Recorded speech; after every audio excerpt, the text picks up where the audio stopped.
Convergence as a theory offers a very straightforward critique of existing corporate governance systems. It states that throughout the West and elsewhere in the world, it has been assumed and generally accepted that the best way of governing a firm is either through bribery or through use of money, through rewards, and alongside that, monitoring and control. So on one side, you have payments, ways of controlling loads of cash, wages, bonuses, etc. Sort of, and on the other side of it, you have monitoring, control, disciplining, etc. of businesses. And they'd actually said that Convergence said, no, this is not the only way of looking at corporate governance. There are many other ways of looking at corporate governance. And once it said that, the argument was then about, well, are we moving to a system in which we're all using the same one? And we will look at 4 articles related to this. The articles we'll look at are a theme. A theme will look at empirical evidence about institutionalization of finance. So what he's actually looking at is practical examples throughout the world where financial models from one country are being used in another. Gwillian takes the position that about corporate governance being embedded within institutional contexts. So what is the role of the institution? Where is the institution? What is it trying to do? Who owns it? Who serves it? Who pays for it?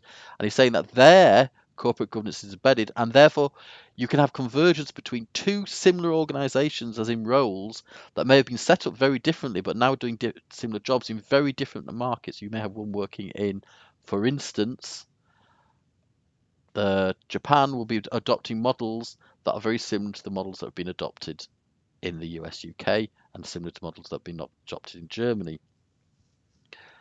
Rhodes and Appledorn reject this and insist that there is a continuous role for domestic institutions, and these are still extremely important.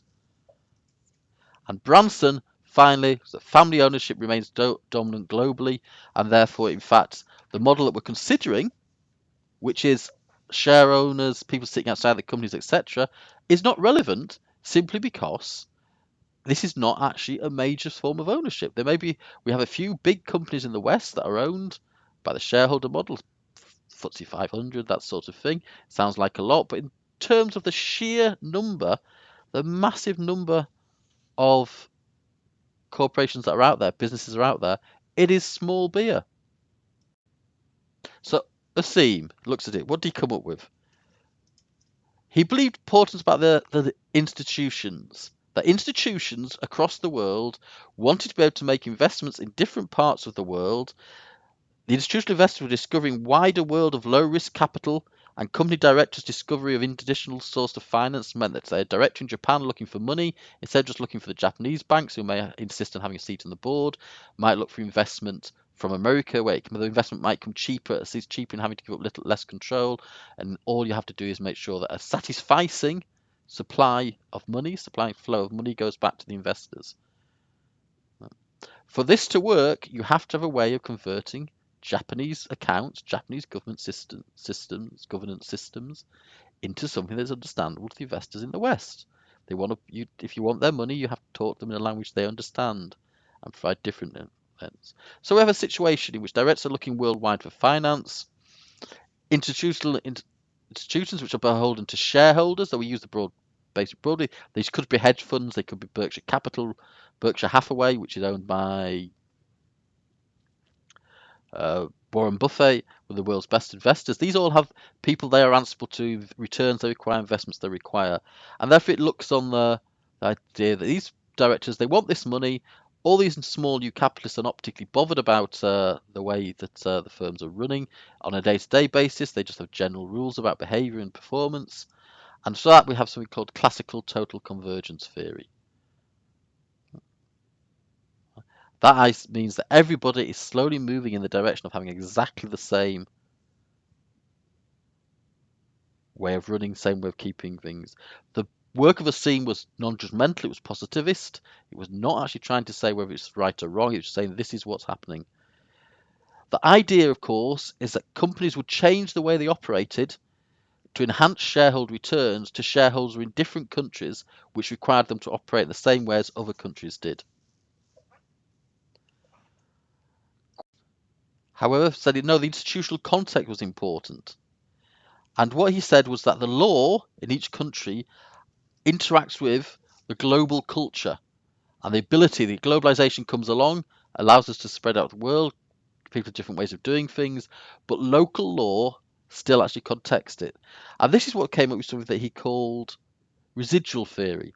He was very cautious on convergence, and he said that what actually was happening was residual theory. What he meant was that most things would stay in the context of local law enforcement because the local laws had to be obeyed. But these legal transitions would interact with national dynamics to create a way of doing business. Beyond that, there would, however, be some things that were free to operate, so the lesser things, and he would say these would converge.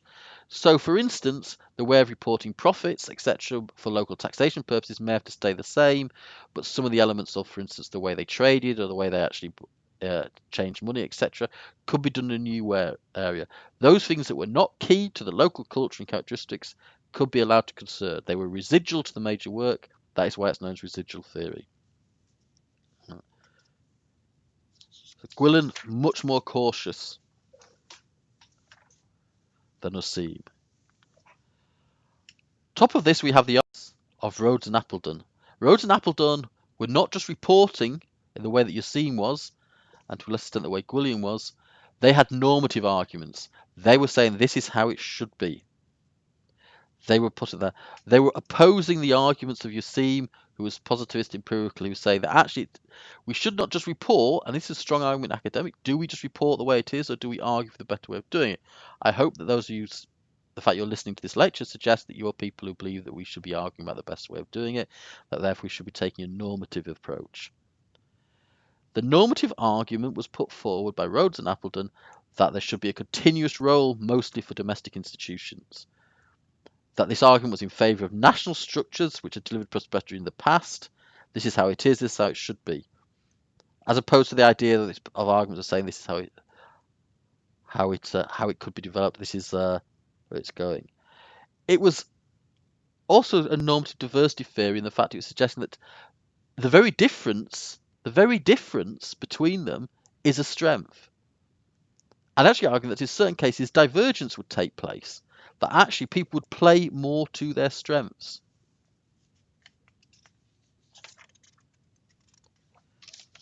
Which of course is work that we'll talk about later to be developed by Branson. What he was also arguing was that there's a natural difference. And this argument came about and said that, for instance, one thing that is worth bearing in mind was that the German chemical industry, 3 times the 20th century it was destroyed, 3 times it built it up and surpassed the UK one. So first we started with the United Kingdom setting up the first global chemistry industry. This was overthrown by the US, surpassed by Germany as the best European producer of chemicals. The First World War, the German chemicals were destroyed. UK came back in interwar period, but the Germans actually then rebuilt, and by the start of the Second World War, they once again had the most powerful chemical industry. But again, it was destroyed. But after the war, post-war period, it again built up. And so Rhodes and Appledon are saying there must be some reason why the German chemical industry can be literally bombed flat, and yet will still come back to surpass other things. That's because they have a special skill in this area, and therefore their way of running that particular type of industry should be the one that's adopted. Other comparisons he talked about were things like France, nuclear power, nuclear engineering, big trains. He talked about the US being specialist in things like software industry, that sort of thing. And there were various other things in which he identified as being certain local classic cultures were much better, which are much more important for.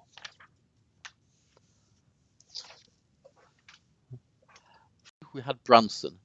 Branson actually, as I said, rejected convergence theory to a greater extent. He argued that the vast majority of local businesses, and businesses in number, if not in size, were still family ownership, and there was still some very, very large family ownership. He argued it was very culturally insensitive to suggest that one size fits all. There must be specialist reasons why certain countries did things a certain way. So in fact, he formulated an anti-convergence theory, a divergence theory, a belief that actually there should be different and better ways of doing it based on the ideas of local cultures which have proved successful in the past. Okay. And there was a final, less important reading, which is Martin Rhodes and Bastian versus Appledorn. It's a discussion of that Capital Unbound about people who are both political scientists.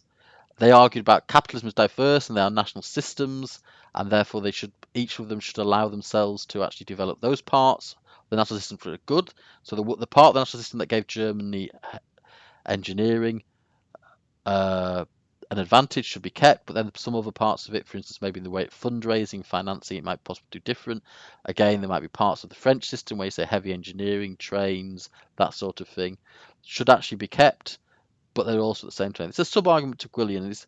I would suggest that actually you would be interesting to actually, if you do get a chance to look at this, if this is an area you think you might specialise, that you take a look at it and you ask yourself why. I'm not through these tables, but I put them up there because they are available in the reading, and I think it's very important for you to be able to familiarise yourselves with them. Basically, Rhodes and Appledorn have gone through a large number of institutional contexts, and they've looked at how is it done in market-orientated Anglo-Saxon, how is it done in network-orientated Germanic and Latin. So, for instance, you might get labour organisation, union membership high in the 1980s, but then become fragmented. Germanic union membership density high, strong centralised unions. In Latin, union density generally low, significant decline inside public sector. I mean, like labour market flexibility, finance for inverted small firms. All on the readings, so employee influence, role of banks. There's no. You can look at these the books. You have any questions, you can bring them to us.